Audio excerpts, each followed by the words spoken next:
Hi class, this is your recorded lecture on child and pre-adolescent nutrition. So I hope you are ready to enjoy. On this first page, I have some links for a TED Talk that's very good about childhood obesity, and then just obesity-related videos in general if you enjoy watching those. This is a great website with some fantastic links for that. So like I said in class, this topic has kind of more research than many of the other topics, and this is a very hot issue right now because childhood nutrition and childhood obesity is a significant occurrence in our population, and unfortunately, rates have not been improving that much. So, definitions. How do we define childhood? We are going to define middle childhood as 5 to 10 years.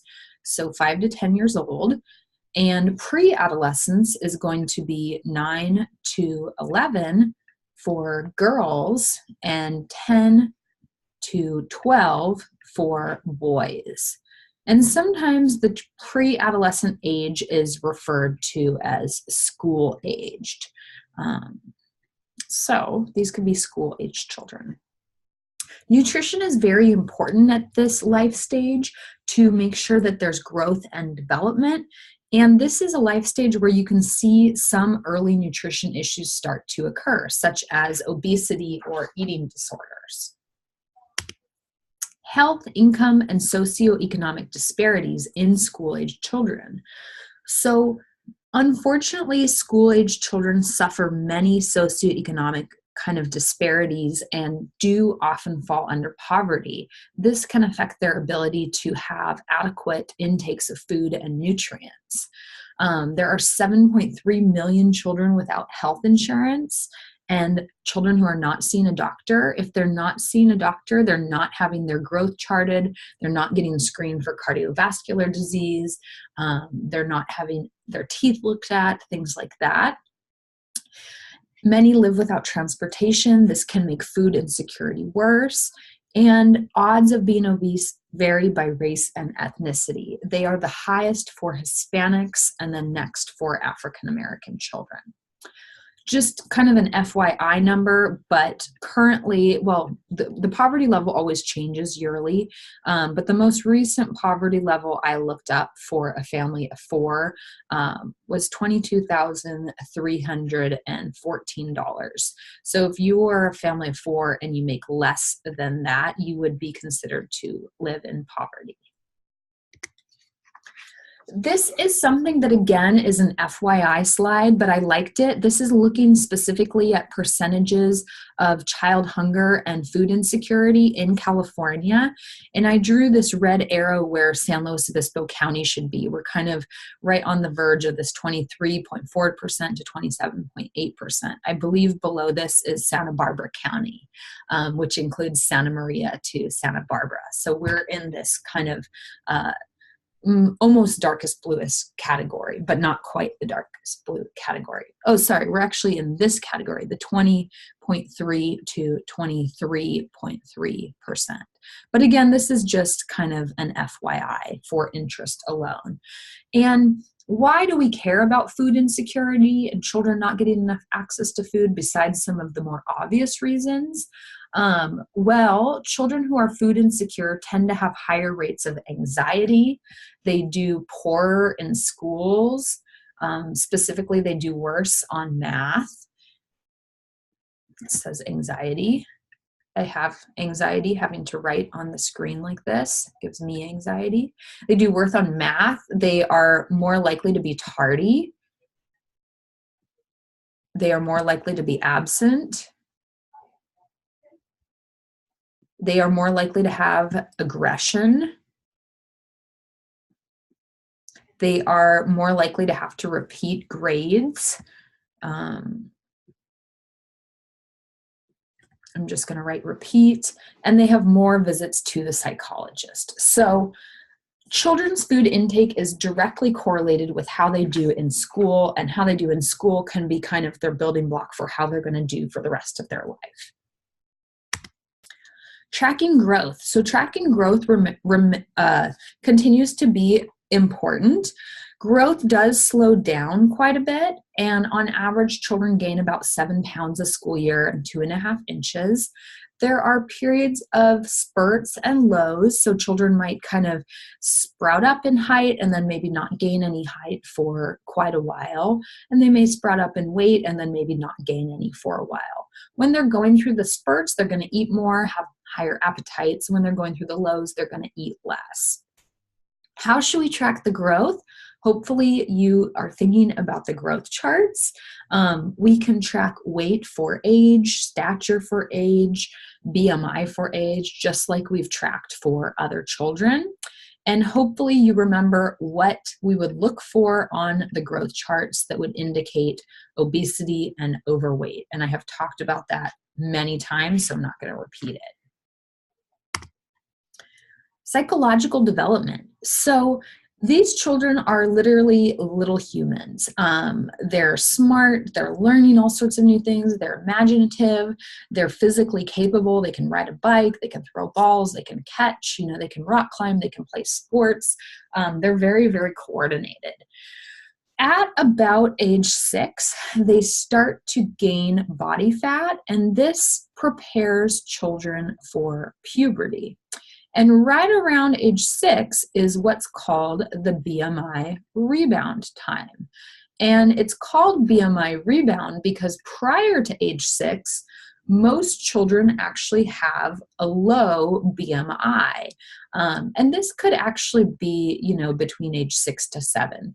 But most children have their lowest BMI between ages 5 to 7. And then after that, the BMI rebounds. It increases as they prepare for puberty.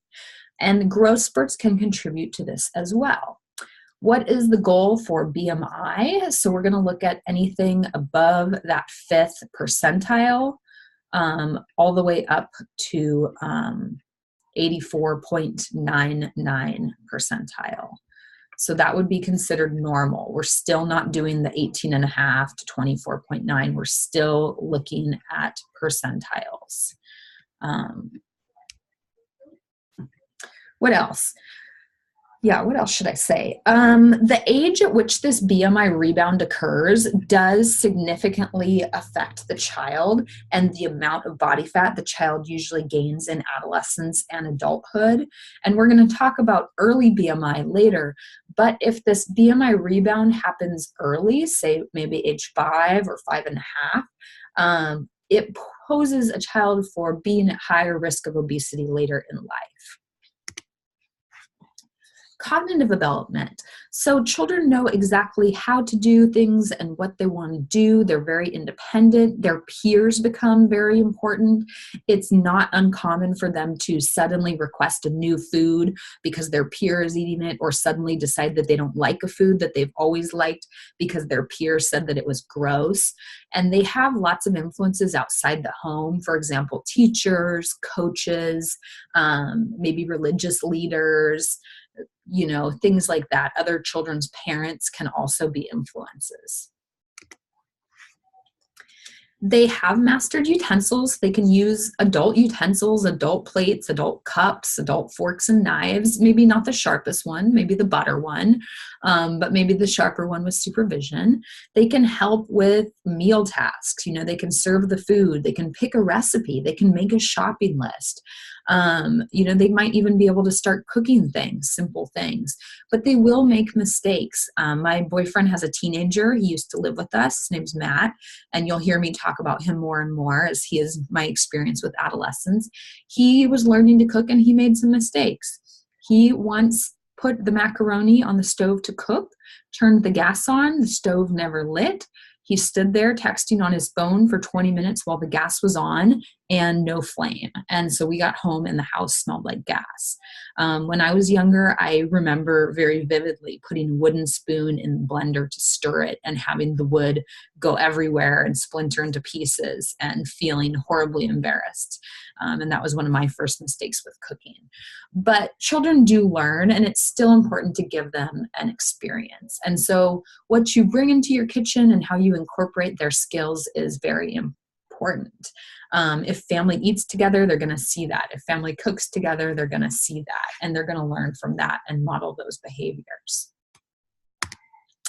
Family meals are super important. There are many benefits of family meals. Many of them go beyond nutrition and health, such as bonding, lower drug use, things like that, better school performance. But some that are specifically health related are going to come up here. You don't have to know percentages, but do know these different benefits.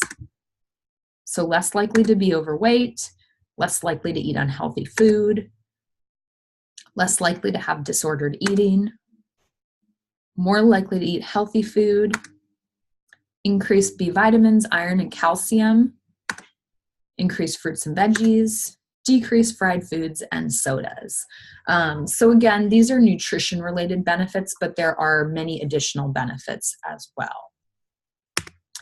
What about media? So media continues to influence children, started as young as preschoolers and toddlers and continues now. Branded foods. Branded foods are absolutely preferred over non-branded foods, and marketing kind of strategies play on this. They know that children actually create brand loyalty as early as toddlerhood and preschoolhood.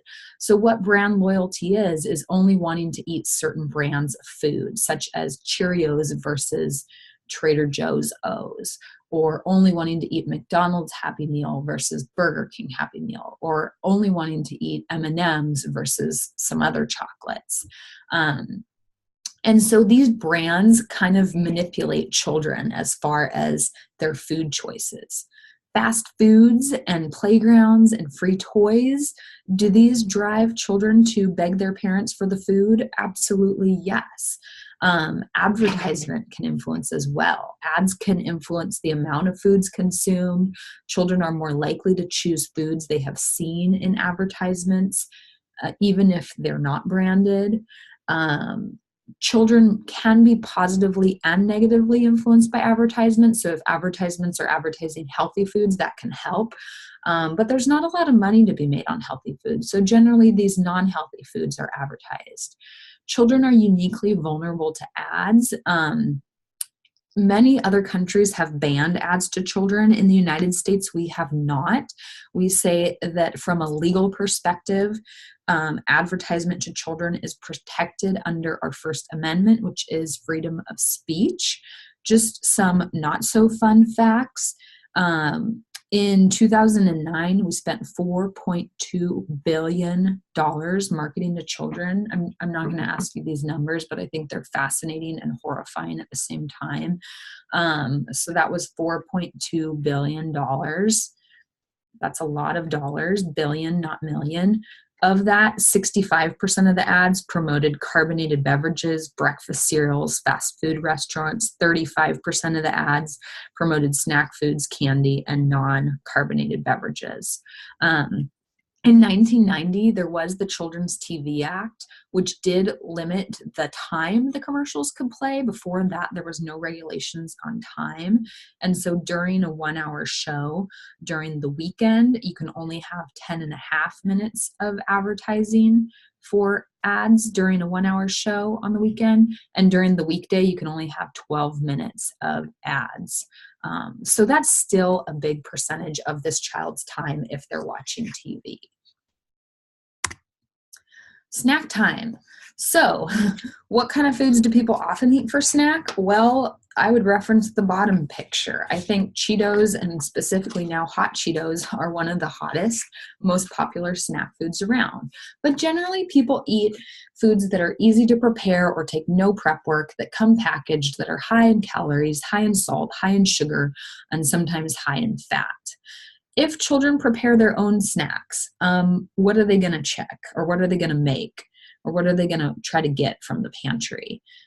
They're probably going to look for cookies and candies and chips and things like that that are easy. How do you feel about snacks at soccer, baseball, football, etc.? And so this is a really good question that I really like. So say your child is in soccer. Many of you probably played soccer yourself. Mom is asked or dad is asked to bring snacks for the kids. Well, what if mom or dad brings chips? Or what if mom or dad brings Capri Suns or High Seas or Sunny Delights or, Fire Cheetos? Is that an acceptable snack? That's one question. 2, do children practicing soccer for an hour after school actually need a snack that maybe now is hundreds of calories because of what it is? And then 3, say mom or dad decides to bring healthy snacks. Are healthy snacks for a soccer team of 20 children very affordable?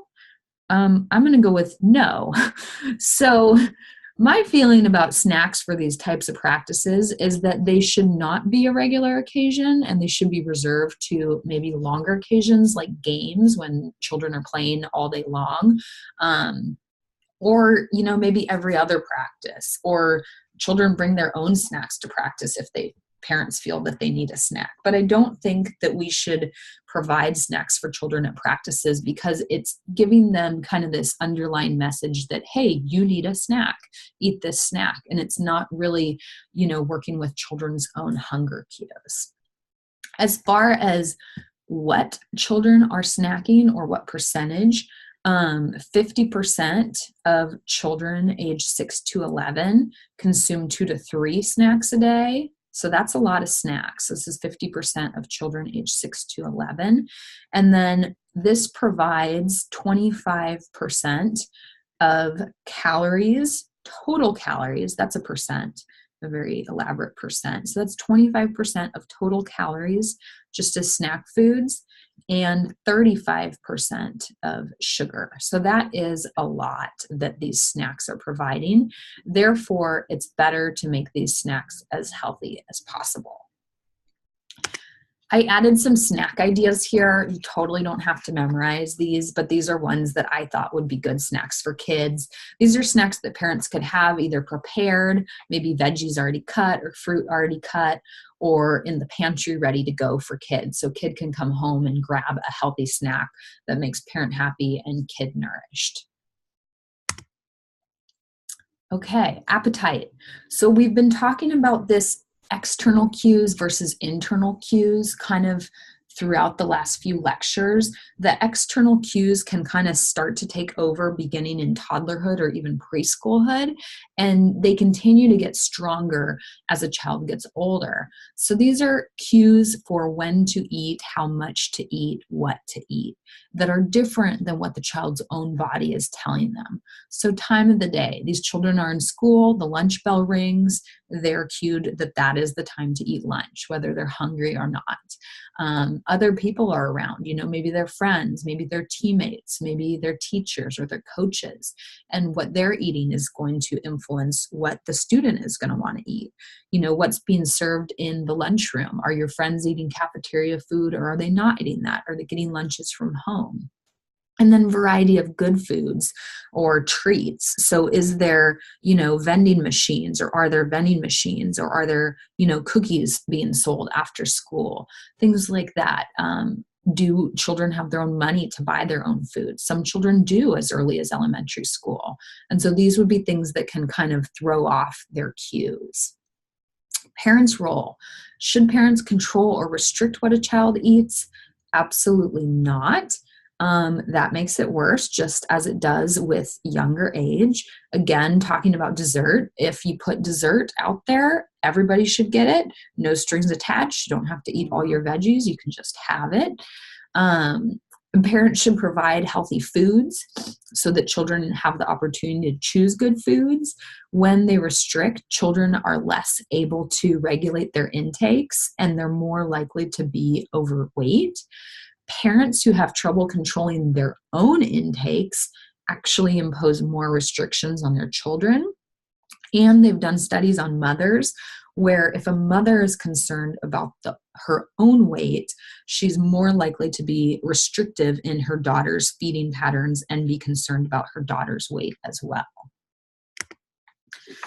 So kind of leading into that, mothers are big influencers in this. Parents in general are, but specifically there's a really strong maternal influence. And so there's a transfer that can happen of mom's restrictive practices to children. This can happen as early as 5 years old, which would be preschool. Mothers who talk about their weight, whether positively or negatively, tend to have children who focus on their weight instead of other characteristics of their personality, and tend to have children with higher rates of eating disorders. Restricting palatable foods. Again, this is a review. No, it's not a good idea. By restricting foods, parents often actually promote intakes of these foods and promote overeating of these foods. And then early dieting can set the stage for obesity because it works against internal cues of hunger and can contribute to eating disorders. So this is a super good clip, and I hope that it will link within this presentation.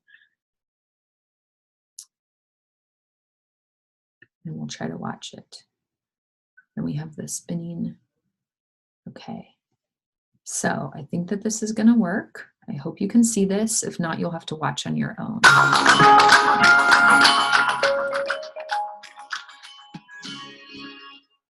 From ads and movies to TV shows, media I don't think you can see this.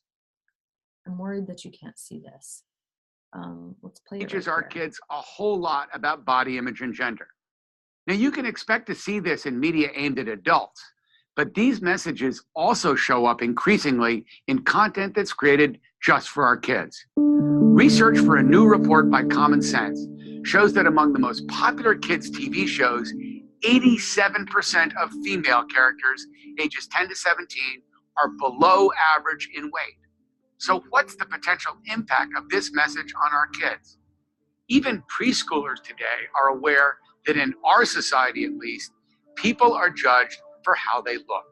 The research also shows that more than half of girls and almost 1/3 of boys as young as 6 to 8 years old feel that their ideal body is thinner than their current body size. While young girls are most susceptible to these messages, boys can also have body image issues. And what about the social media platforms that are so pervasive in our teens' lives? Well, 41% of teen girls say that they use social media to, quote, make themselves look cooler than they actually are, unquote. And more important than the friends' opinions are parents' attitudes and behaviors about their own size and shape. Research shows that kids as young as 5 to 8 years old who think that their moms are dissatisfied with their bodies are more likely to feel the same way about their own bodies.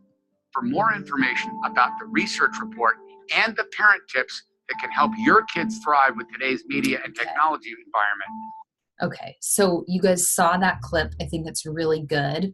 Kind of going into what that clip said, conversations about a child's weight do lead to eating disorders. They lead to a child feeling shame. They lead to a child feeling embarrassed.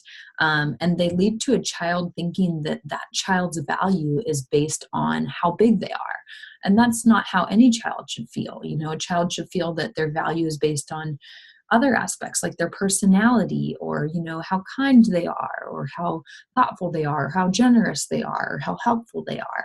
They shouldn't think that their worth is based on a number. They've done lots of different studies. They did one study that looked at parents commenting on their children's weight, and they found that the less parents commented on their children's weight, the less likely the children were to be dissatisfied with their weight. And then they followed these women for many years. And so women who did grow up to be healthy weights did report body dissatisfaction if their parents had commented when they were younger. So they remembered those comments that their parents said about their weight, even if they grew up to have a healthy weight. And so instead, conversation should focus on, you know, personality. And if you're going to talk about food, it should be, you know, foods for strength, or foods for health, or foods to help you do well in school, or help you, you know, maybe improve your performance on a sports team, things like that. So yes, very, very important how parents influence children's body image.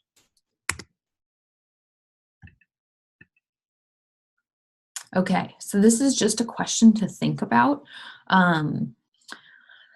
Yeah, I actually might do some class participation points, or maybe I'll do an extra credit point. If you want to answer this, I will give you 1 point extra credit. I will create a little discussion board so that you can get 1 point extra credit for watching this much of the lecture and answering this.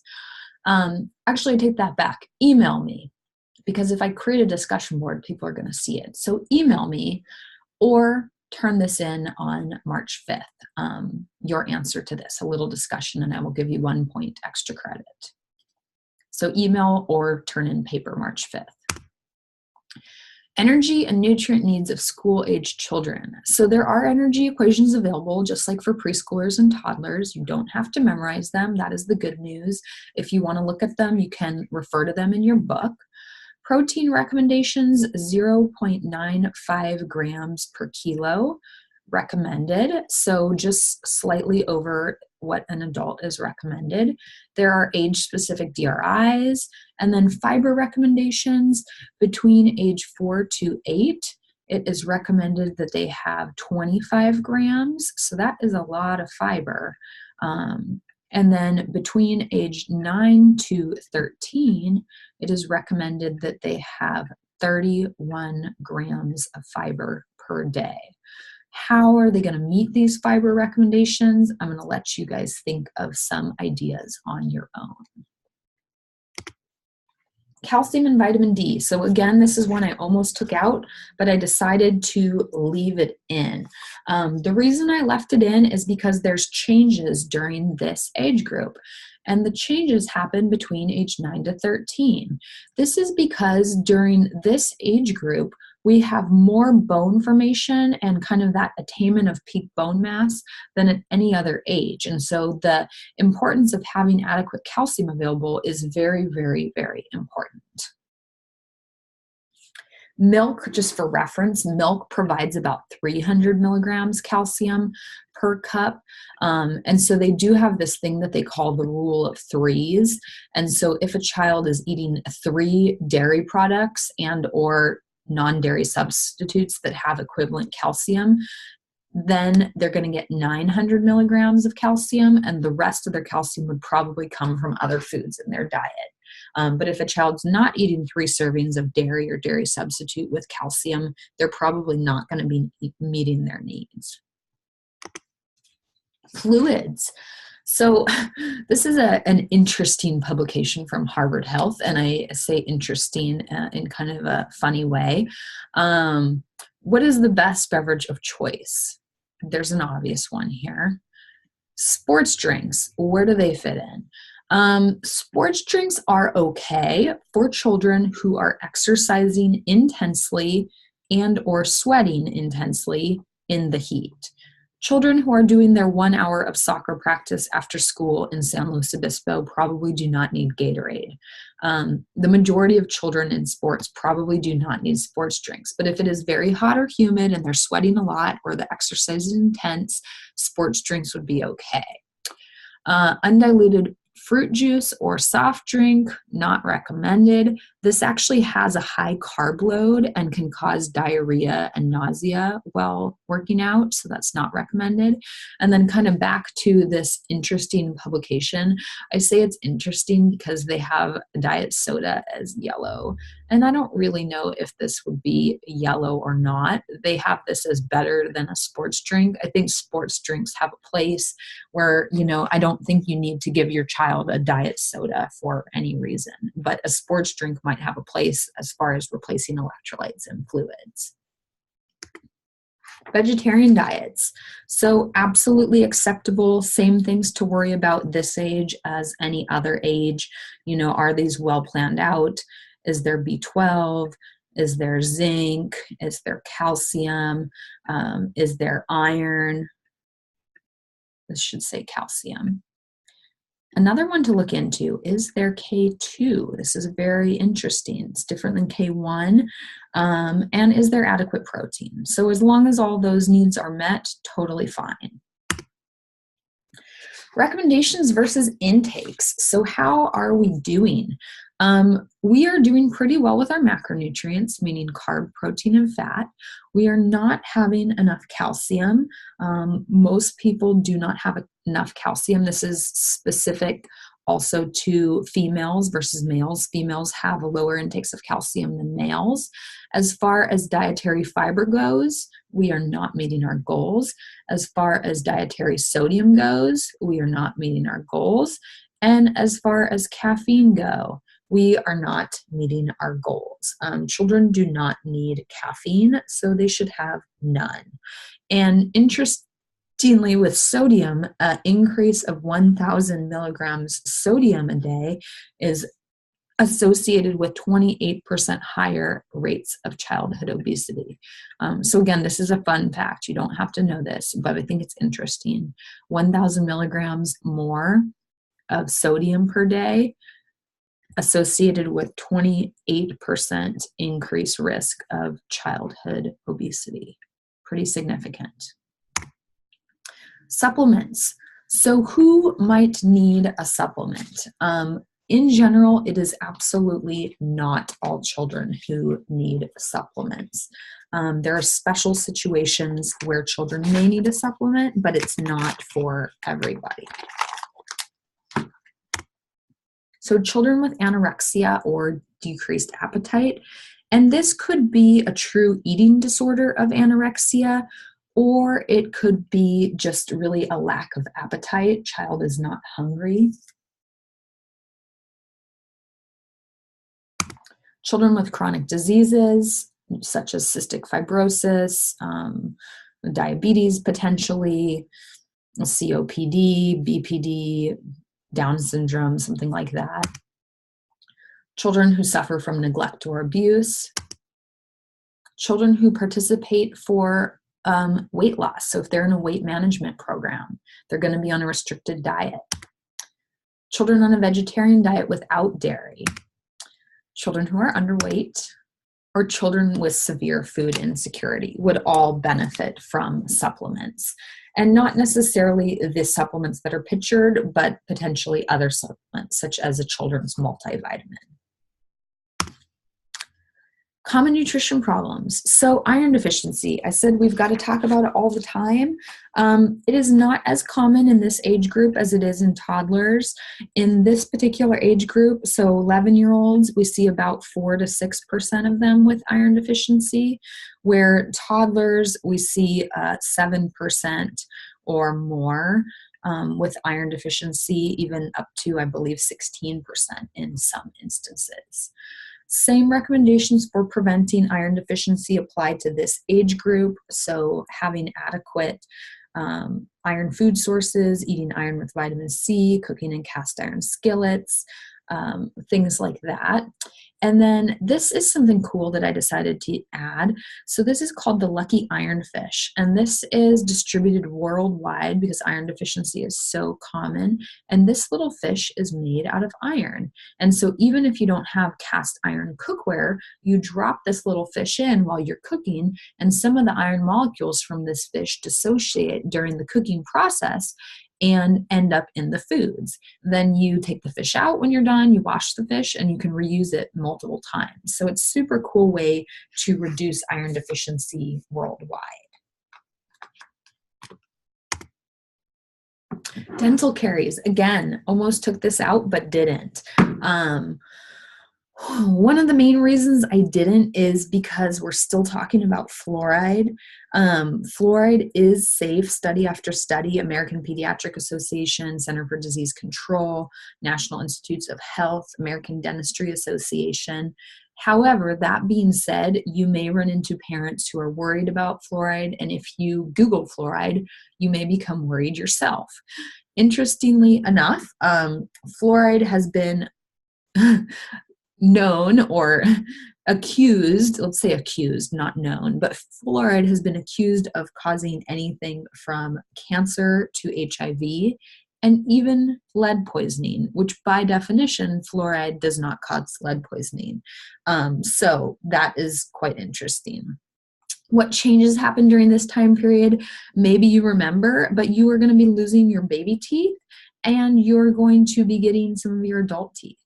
Many children are also getting braces, and having braces or having missing teeth because you've lost your baby ones can affect ability to chew and definitely chew different foods. So it's important that oral hygiene is continued. I think I'm going to pause here and do the second half of this presentation in a separate video. So if you don't have time to watch it all at once, you can do it in 2 sittings. Okay,